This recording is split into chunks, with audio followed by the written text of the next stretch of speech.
les nombres complexes, ou dois-je dire les célèbres nombres complexes. J'ai toujours pensé que les nombres complexes, en fait, ont eu beaucoup de malchance à être appelés comme ça. Je m'explique. Regardez par exemple les nombres de l'ensemble n. Ce sont les nombres naturels, très clairs. 2, 3, 4, 10, 1 milliard, etc. Regardez l'ensemble Z. On l'a appelé les nombres relatifs. Relative à 0. C'est-à-dire ceux qui sont supérieurs à 0, c'est les nombres 2, 5, etc. Ce sont les nombres positifs. Et ceux qui sont inférieurs à 0, donc c'est les nombres négatifs. Regardez l'ensemble R. On les a appelés les nombres réels. Voilà, ça c'est des nombres réels, on utilise ça. Il y a des virgules dedans, on peut même utiliser des racines comme des racines de 3, etc.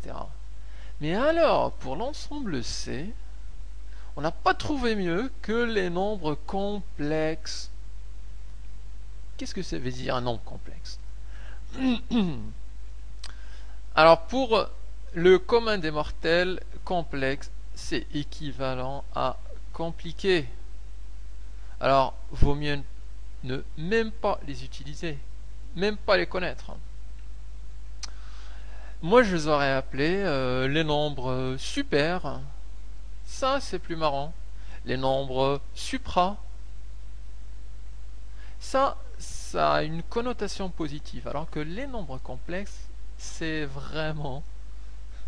Moi, j'y ai un moins pour le mathématicien qui les a appelés comme ça.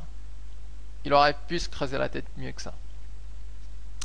Mais bon, donc ce cours-là est dédicacé à ces nombres mal aimés, mal compris, mais fort utiles pour tout ce qui est ingénierie, pour tout ce qui est particulièrement en ingénierie, mécanique, électricité, les télécoms, etc.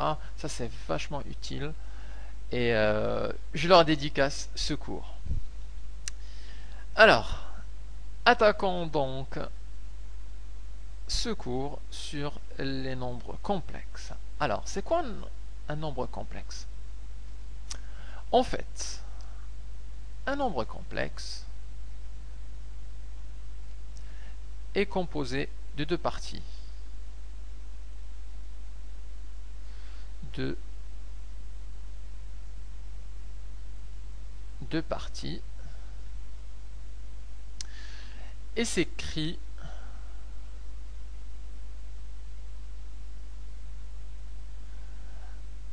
alors on l'écrit sous forme de Z.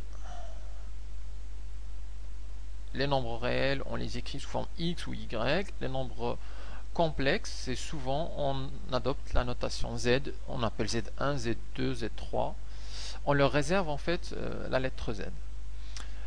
Donc un nombre complexe dans le cas général on l'écrit A plus IB. Et donc il est composé de deux parties. Les nombres A et B appartiennent à R, c'est-à-dire que ce sont des nombres réels, 2, 3, moins 5, moins racine de 5, et c'est le nombre I qui fait la particularité ici de l'ensemble C. Alors qu'est-ce qu'il a de particulier ce I? Alors, je vais le noter ici. Le I a pour particularité que I au carré c'est égal à moins 1.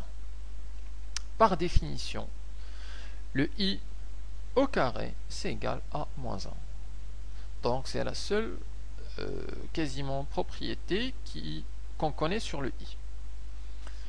Le I n'est pas un nombre réel, c'est un nombre dit imaginaire pur. Et donc en fait on peut distinguer deux choses dans un nombre complexe. La partie A, on va l'appeler la partie réel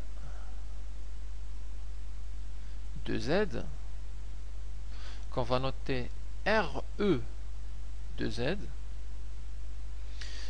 et le B, on va l'appeler la partie imaginaire de Z. Et on va le noter IM de Z. Alors, quelques exemples.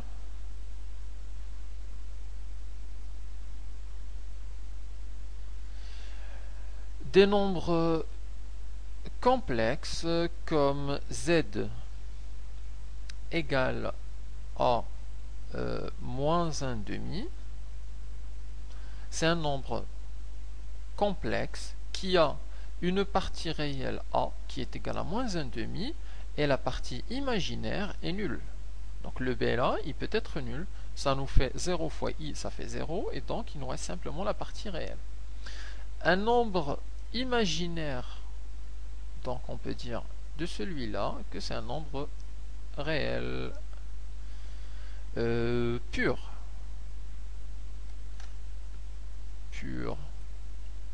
De même, on peut parler de nombres imaginaires purs comme racine de 2 fois I. Où dans ce nombre-là, le A est nul, on a seulement un B qui est égal à racine de 2 qui est multiplié par I, auquel cas on parle de nombre imaginaire pur. Le cas général d'un nombre imaginaire ou d'un nombre complexe, c'est le cas du type racine de 2 plus 3i, où on a les deux parties, la partie réelle et la partie imaginaire, le 3. Elle peut être négative, la partie réelle et la partie imaginaire. Alors, je change mon exemple ici, le racine de 2 moins 3i. Auquel cas, la partie imaginaire, c'est pas seulement 3, mais moins 3. C'est exactement le nombre qui est multiplié par i. On le voit dans la définition. Donc, très succinctement, un nombre complexe est un nombre qui est composé de deux parties. La partie réelle, c'est un nombre réel, et la partie imaginaire qui est constituée d'une partie réelle, le b est un nombre réel, multiplié par i, qui est le nombre imaginaire pur. Alors, on peut parler du conjugué d'un nombre réel, plutôt conjugué d'un nombre complexe. Donc, conjugué d'un nombre complexe. Ce conjugué-là, on le note z bar. Alors, si le z c'est égal à a plus ib, alors le nombre z bar, le conjugué, c'est égal à a moins ib. C'est-à-dire que la partie entre le nombre z et le nombre z bar sont conjugués, ils ont la même partie réelle et deux parties imaginaires opposées. Là on a un plus, là on a un moins. Donc pour passer de l'un à l'autre, en fait il suffit de changer le signe de la partie imaginaire. De même, on peut parler, alors après le conjugué d'un nombre complexe, on peut parler du module et de l'argument module et argument d'un nombre complexe. Qu'est-ce que c'est? Alors, je vais mettre ici notre nombre z égale à a plus ib. Alors, à partir de ce nombre, on peut calculer deux choses, son module et son argument. Alors, le module de z, c'est ce qu'on note z entre deux barres, comme la valeur absolue. Seulement, on parle pas, on dit la valeur absolue d'un nombre réel. Pour les nombres complexes, on parle du module de z. Alors, le module de z a une relation très directe. Ça, c'est calculé directement par la relation. Le module de z, c'est égal à la racine carrée de la partie réelle, c'est-à-dire le a au carré, élevé au carré, plus la partie imaginaire élevée au carré. Donc on prend le a au carré plus le b au carré. Si les a et le b sont négatifs, eh bien on les prend avec leur signe, donc, et on met entre parenthèses au carré plus b au carré. La deuxième caractéristique d'un nombre complexe est son argument.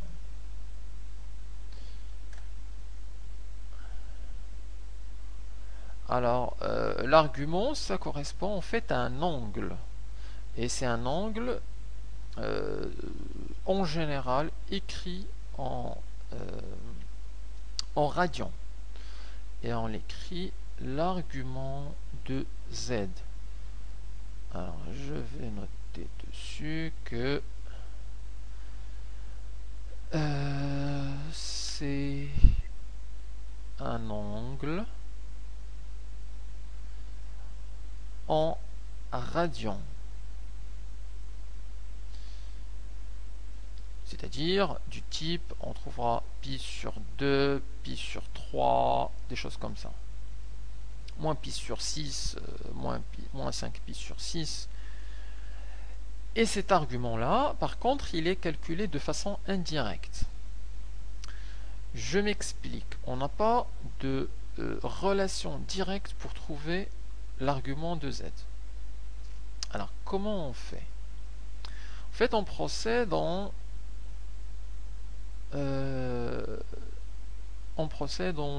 trois étapes. Trois étapes plutôt. Alors, premièrement, on calcule le module de z. Deuxièmement, on factorise z par le module de z. Et troisièmement, on identifie